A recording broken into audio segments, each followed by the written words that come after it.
Do you know what a special needs trust is? Do you know how it differs from other types of trusts?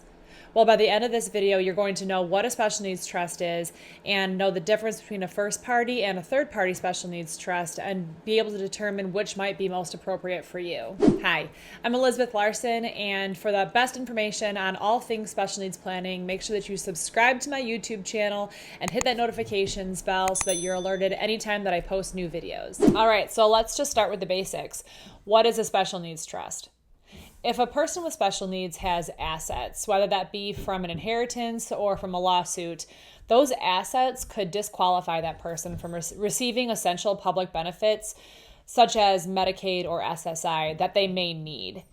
Now, a special needs trust is intended to allow that person to remain eligible for those benefits while preserving their assets so that they can still enhance their quality of life. Now, these trusts are intended to supplement, not replace, basic support from programs such as Medicaid or SSI, and they can pay for certain luxuries that public assistance programs just can't afford. They're sometimes thought of as like a parent's pocket, meaning that they can pay for things that a parent could dig into their pocket and cover. Now, if drafted properly, a special needs trust should not affect Medicaid or SSI benefits. But great care has to be taken when spending money out of the trust.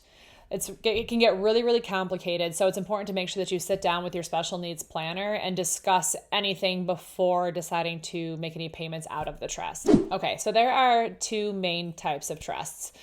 There's the first party trust and the third party trust. First, we're going to talk about the first party trust. And the first party trust, also called the self-settled trust, is funded with assets of the beneficiary, the person with special needs.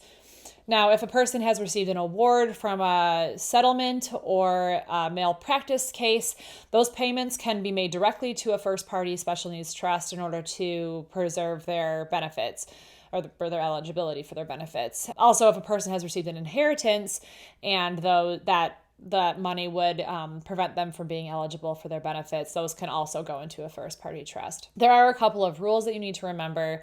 First, the assets of the beneficiary are the only things that can be funded. That's the only way that it can be funded with the beneficiary's assets. Also, the beneficiary has to be under the age of 65 when the trust is established. And upon the beneficiary's death, if the trust has any assets left, Medicaid gets to be reimbursed prior to anyone listed as a remainder beneficiary. Now, a third-party trust is established using the assets of someone other than the beneficiary. It's used when leaving an inheritance and can be funded using life insurance. You can use retirement accounts, although that can be a little dicey. It's really complicated using those. Not generally recommended. And you can use other investments such as real estate. Now, there is no limit to the amount of money that can go into a third-party special needs trust and can be used for almost anything that the beneficiary needs to supplement their government benefits. Now, upon the beneficiary's death, because this trust was funded with assets other than the beneficiaries, the government has no entitlement to it. So there won't be any Medicaid payback, and whatever is left in the trust can be passed on to remainder beneficiaries. Now, although this trust has many advantages, it's crucial that not even $1 of the beneficiary's money goes into this trust because it can taint the entire third-party trust. To learn more about what a special needs trust can pay for, make sure that you check out my video, Can My Special Needs Trust Pay for That?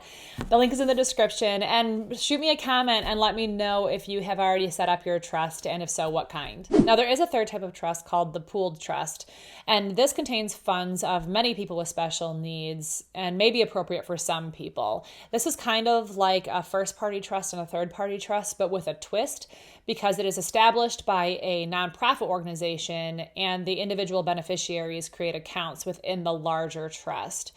In other words, the assets of many people with special needs are all pooled together. And although funds placed in a pooled trust are all invested together, each beneficiary's account remains their own. Now, upon death of the beneficiary, the states may require that you pay Medicaid back, just like we talked about for the first party trust earlier. But some also allow the nonprofit to retain a percentage of the assets to help support their mission. Now, some who utilize a pooled trust only have a small amount of money, so they like to have the low cost option of a pooled trust, and others appreciate the fact that their funds are going to be used to help other people with special needs. Now, it's really important to speak to a special needs planner when you're discussing which type of trust would be best for you.